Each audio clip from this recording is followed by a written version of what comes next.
I'm free to know. Well, you might not be afraid of them, but I certainly am. Oh, see any creak in the middle of the night, I'm like, oh!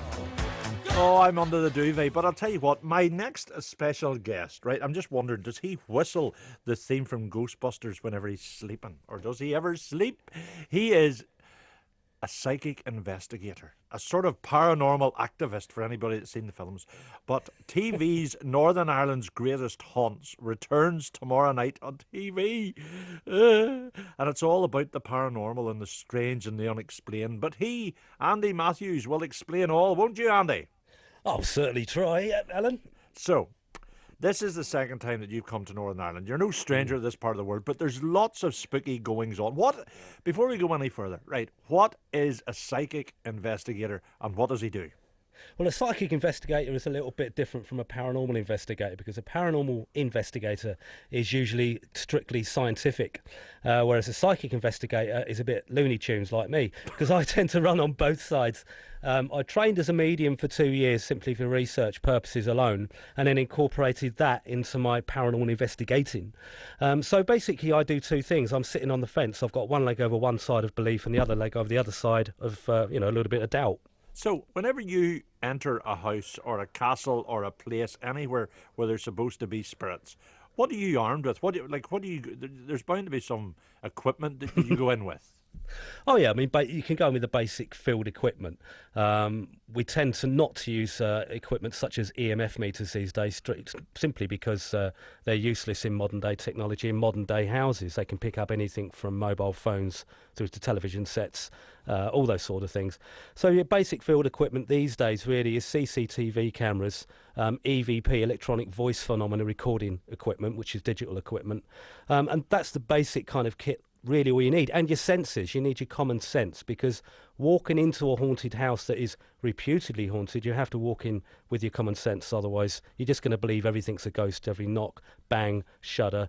And most of the time, some of the places I've looked at, there is a simple explanation for it, but you do get those odd ones that really do blow your socks off. That's what I was sort of trying to work out, because in the new series, there's one of the places you visit, and it's called Cuneen Ghost House. Yeah. Now, before you go in there, you're bound to be thinking, oh, right, it's called Cuneen Ghost House because... It's haunted. Yeah. So how do you sort of separate the sort of the reality with the history? Well, that particular place isn't obviously occupied anymore. It's a very, very old cottage dating back to the early part of the 20th century. And it's been abandoned, I think, since the 1960s. And my first thoughts walking towards that place was, my God, it's so muddy and it's so cold.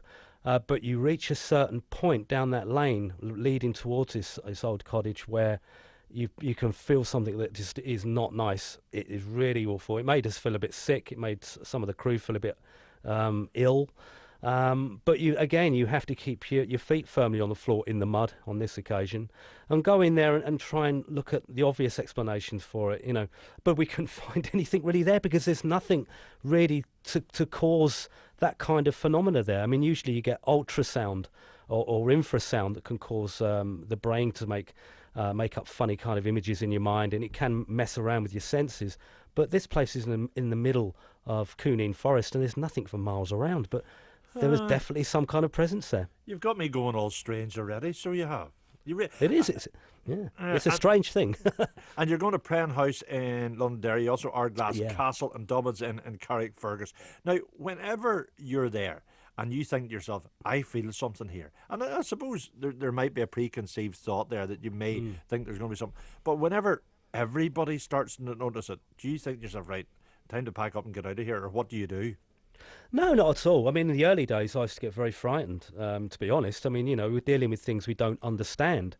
So you've got to go in with an air of respect and, don't think you can just go stomping around a haunted house believing you're untouchable, because you're not. You have to take into account that there are things possibly there that you don't understand.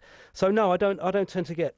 the fear factor turns into fascination, especially this year working with the PSI team and our tech Mark Cowden, because Mark Cowden is an absolute tech whiz. He's developed this procedure where we can allegedly, no, not allegedly, we have. I'm going to say it. We have captured voices from an empty room that are answering our questions, and they're coming out of thin air, Alan. I mean, we've got no explanation for it. We don't know why it happened or how it happened, or why it's continuing to happen. And we're just making a BBC TV series. We never expected to find anything, And it's on at 25 to 11 tomorrow night, whenever it's going to be really dark. Why couldn't they put it on about 7 o'clock? Well, wait, it's not a most haunted type program. Let's be honest. I mean, it's no running around in the dark. Although at Coonean we had to obviously film some night shoot there. But it's an historical program first, a paranormal program second, and it brings together the history element and the mediumistic and the spiritual procedures that everybody involved in the paranormal has knows about. But we're trying to bring all those elements together to make a more rounded program, rather than just running around jumping at spooks and everything else. We're trying to find the truth behind it and trying to incorporate the local people into the program as well, because there's a lot of interest out there in Northern Ireland for this sort of thing, and lots of stories as well. Tell me, what's your most sinister discovery, or do you want to give it away? What, in this series? Yeah, or do you want to keep it a secret? No, I'll tell you. That's okay. Remind you, it's daytime radio. I think, as I said earlier, the EVPs that we've got this time are groundbreaking stuff. I'm not saying that lightly. We've got something here. We've captured something in a little corner of Northern Ireland which will blow your socks off. It is amazing. Now, when you get these voices come through, they're not just random symbols or grunts or groans. They are sentences from somebody. You can distinguish whether they're male, female, or a child. And when it becomes apparent that there's a child energy haunting a place, when you get your name called by a child, which I did, that really sent a shiver down my spine. And that happened at Ardglass. And you'll see that on the programme. Your name's being called. Not once but twice, and you do. It does keep you up a little bit at night, because you're thinking, my God, they can see me. They know who I am. Where's this coming from? It can send you a little bit haywire, to be honest. And there's bound to be a scientific explanation to all this, though, isn't there? No, no, there isn't. I mean, the thing is, science. I invite any scientist to try and explain it, because we've conducted this under the best control conditions we possibly can. The program isn't rigged. There's nothing faked on Northern Ireland's Greatest Haunts. It is as it happens. What you see is what you get. So, and we've got no explanation for it. Even months and months later after filming this, we're still getting the same kind of results. Andy, essential viewing. It starts tomorrow night, runs for 4 weeks, 25 to 11. It'll be very dark, but sit with your friends and watch it, I'll tell you. Northern Ireland's Greatest Haunts. Thank you very much indeed, Andy, for joining us this afternoon. Take care. Lovely. Cheers, Alan. Thanks very much. And look out behind you.